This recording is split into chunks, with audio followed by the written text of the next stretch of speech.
if you follow the word of the law, let's say that you see a mother spanking someone at a store, and you're like, well, you're not.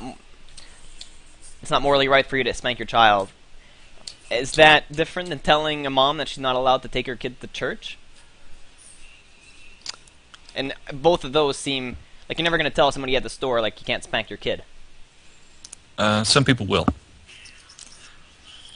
It's a problematic issue. It's one that really gets sticky on legal issues because the law right now acknowledges the right of parents to raise their children as they see fit, and that means that sometimes they're allowed to discipline their children in ways that we don't necessarily approve of. But that doesn't give us the right to stop them from it so long as the child is not coming to any demonstrable harm. As I see it, we are our own owners, and the parents are just their guardians. They don't own you as cattle, so they don't have any right to actually impose their own will upon their children.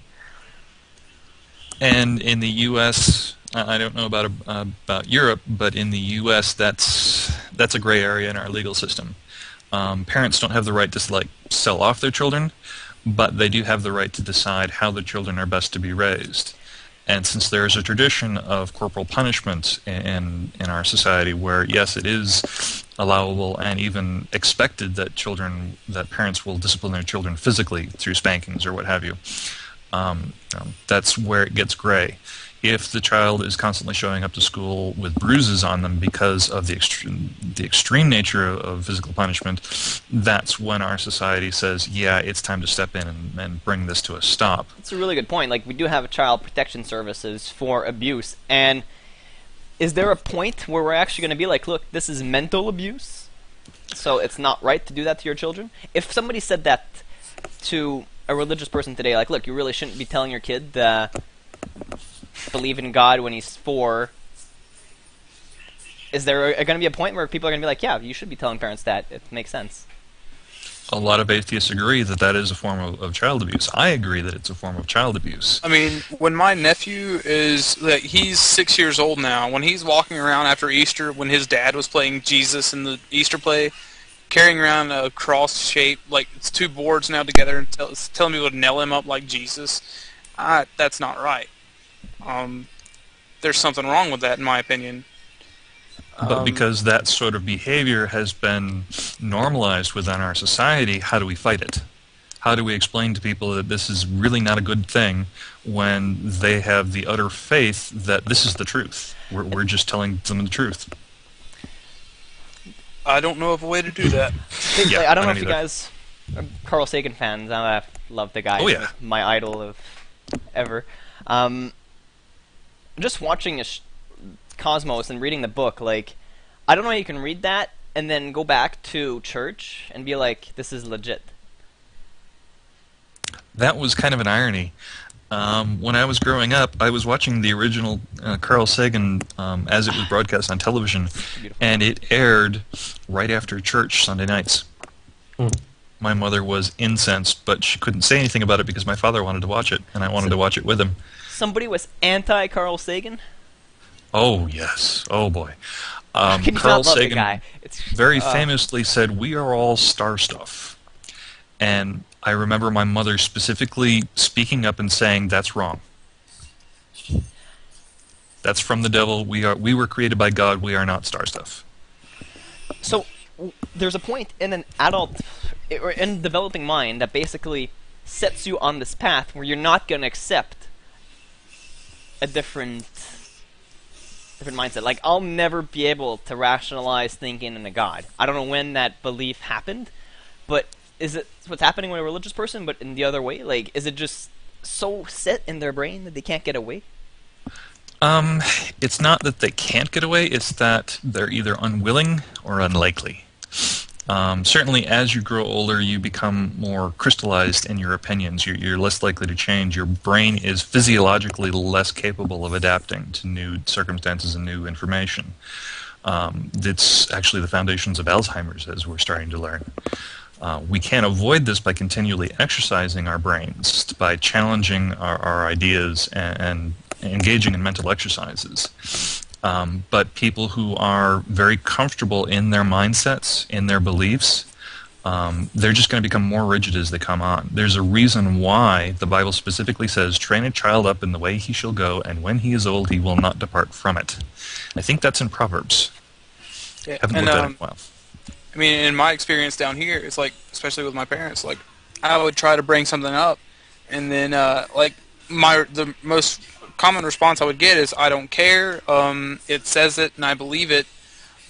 Like, so they don't want to challenge their beliefs. They don't want to think about other possibilities. It's shaking the ladder. So they'd rather you just shut up and mind your own business and let them mind theirs and mine. So,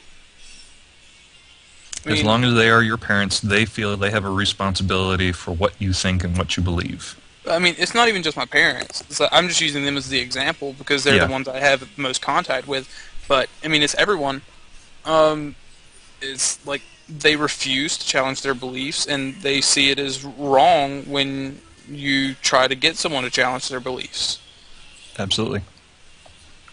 Well put. Oh, I think that about wraps it up for today, guys. That was very intense. That was 2 hours. Yeah.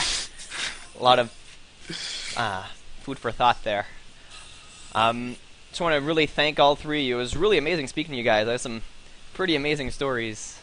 Like, I never thought I would speak with a atheist ex-pastor and somebody who was living in the South and actually managed to see the light, and hearing that in Europe there's actually still, people who care, and it's not just everybody's atheists. Maybe one day it'll be. We can hope. Anybody have any last words they want to say, or? I think a summary of our conversation to date would be fine if anyone's been taking notes. Been reading the notes I wrote before the show. I haven't been taking notes during. Can't multitask that well. I mean, we covered so much stuff. We did. I mean, first off, we tried to define extremism, which we all agree with and what it is.